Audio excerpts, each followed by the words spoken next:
Good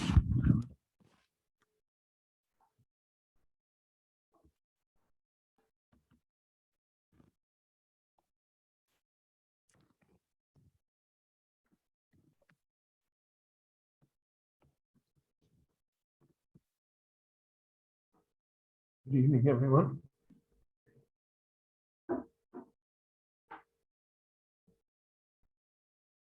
Yesterday, I began a discussion with you regarding the Bnei Korach.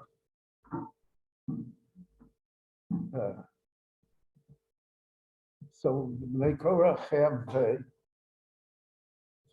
a complicated view from Chazal. On one hand, it's very negative because of the fact that they participated in the rebellion. Rashi quotes the Medrash. They said, "Omnu badoim," we are non-truthful people. On the other hand, we see that to a great extent they were vindicated. We read later in the Parsha of Pinchas that the Torah says, "Bnei Korach lo mesu," in the count of the Jewish people there. So the Torah makes two comments, so to speak, that have nothing to do with the count. So one is Bnei Korach lo mesu. Children of Korach didn't die. And Einam Mikra Yotzei Midei Pshuto. It means that they survived. And the other comment that it makes there is about Osnas Pasosha.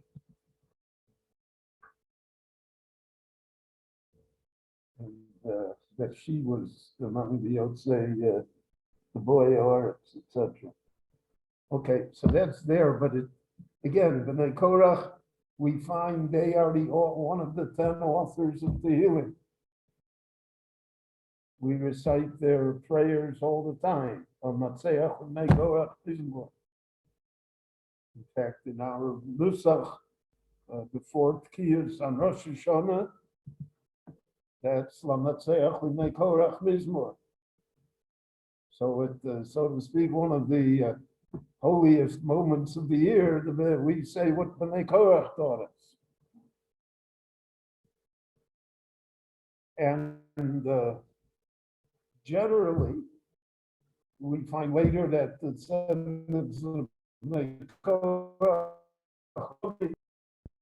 and other great Leviim, so it's a mixed bag to look at them to understand what happened there.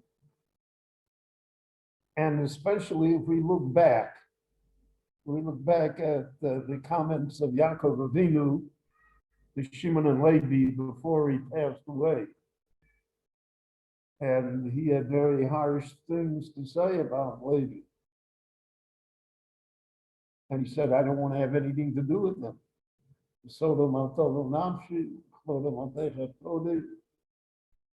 Don't mention me with them." And we see that in the beginning of this week's Parsha. It says, "Vayikach Korach ben Yitzhar ben Kos ben Levi." And Rashi comments, "Ben Yaakov lo nema." Doesn't say Ben Yaakov, even though it's obvious that it's Ben Yaakov. You get back to Levi, you have to get back to Yaakov. But so Rashi says, because he said, "I don't want to be mentioned with them." Okay, so he didn't want to be mentioned with them, but that doesn't change the fact that he is mentioned with them. And everybody knows that Levi is Yaakov's son. So then what is gained by omitting Yaakov's name? So the Mefarshim say here an interesting thing, that Yaakov is saying, we'll have it later with others, that this personality trait of Levi and the Bnei Levi, of seeming arrogance, of violence, of rebellion, this trait didn't come from me, he says. We got that from the Zayda Lov, but not from me. And therefore, don't mention my name with them. We'll find later the Torah will say, Pinchas ben Elazar ben Aaron HaKohen, Eishi v'eschamosi le'al b'nei Yisrael. So again, why does it go all the way back to Aaron HaKohen? And there the Meforshim say the Torah purposely mentions it because of the fact that the Rashi quotes it, that the parts of the Jewish people said Pinchas is a murderer. How did he get to be such a murderer? He got it from Zaydet, from Yisrael, from the non-Jewish part, from the genes in his DNA. So the Torah had to say no, that his kanois came from Aaron HaKohen. Came from a positive source, not from a negative source.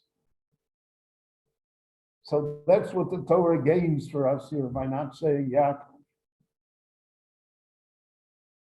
Because it indicates that this didn't come from Yaakov. That's why Chazal, we say it in the Haggadah, Lavan wanted to destroy us completely. Where do we see that Lavan wanted to destroy us completely? So the Meforshim say, because Lavan said, Ayalodim Yalodai, Abonim Bonai, Abonos Benosai, the kids are going to be like me. I'm the dominant gene, so to speak. And because of that, therefore, that's Bikesh Lakor Sakol. So we are always fighting Lova. It's a never-ending battle. And that's what Chazal meant when they spoke about the Erev Rav. Who were the Erev Rav? People that came out of the Sebzagam Erev Rav, although Imoyah. Great multitude of people came out of Egypt with the Jews. So the Erev Rav are not counted because they don't belong to any Shevet. But they're there, and they inflict a great deal of damage on the Jewish society. And over the generations, over the millennia, we find a great deal of comment about the Erev Rav, and that there always is an Erev Rav that, so to speak, exists within the Jewish people.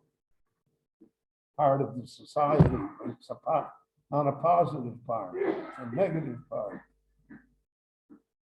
And that it comes to undermine the Jewish people. So when we talk about the Bnei Torah, we are somewhat of a quandary how to look at them. And we'll see this even more strongly in the brachos of Moshe Rabbeinu at the end of his life.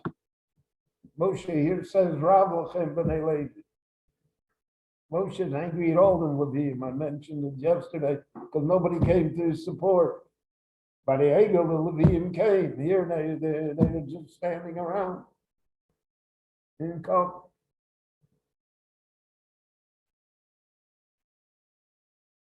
But Moshe, at the end of his life, blesses Shevet Levi. Levi Omar, Timecha Vurecha, Vishchafidecha. Levi passed all the tests.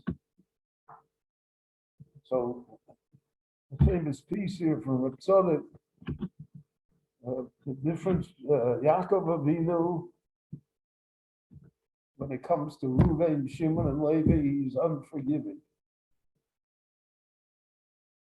He doesn't allow the words of blessing. It comes to Moshe Rabbeinu. Moshe says, Reuven, Reuven, Val Yomo, Shimasom, Nistor, Reuven, Gevaldik, Levi, Omar, Levi, tremendous. And what's the difference between the two? Tzaddik says piece of genius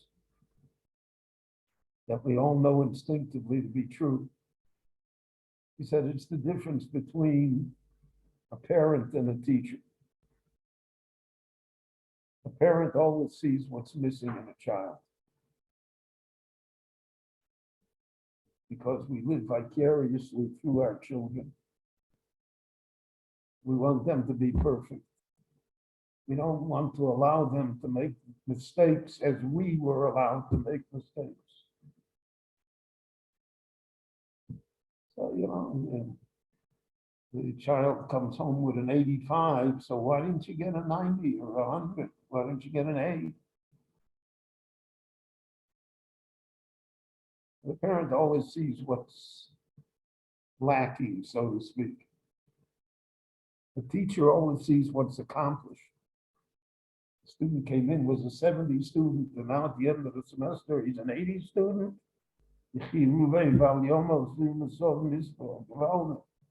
Wonderful. We achieved something. We raised it. And so that has to do with the B'nai Korach also. From one side, we look at the B'nai Korach and say, look what they did. The evil, they followed their father in their pursuit of power and gain and in their arrogance. And from the other side, we say, B'nai Korach lo mesu, they rose from the occasion somehow. And they raised families, and they became one of the families of the Levium and one of the premier families, and they became one of the authors of Tehillim. So B'nai Korach lo mesu. Look what was accomplished. So Moshe Rabbeinu was able to reflect both viewpoints, so to speak. He saw what was wrong and he saw what could be accomplished and what would be right. But it's a difficult thing, because when we make up our minds about people, so then we don't see that balance. Shmuel Melech said at the end of Kehela, Sof Davar Hakol Lishma. He said, Kol, be Yirei Elokim, Gizeh Kol Ha'adam. So the Meforshim say, Kol Ha'adam, you have to see the whole person. Hard to see the whole person, because we only see facets of it. Facets of personality and activity. And therefore our judgments are harsh. Heaven that sees everything. So then it becomes Gizeh Kol Ha'adam. If you see Kol Ha'adam, then things never are as bleak as they appear, and they're never as clear as you think they are. And that's part of the mystery of life. Rabbi Hananya ben Akash Omer Ratz HaKadosh Baruch Hu L'Zakar Yisrael V'Tichon Chibur Lahem Torah Mitzvot Shenemar Adonai Chavei Tzemam Tzidkol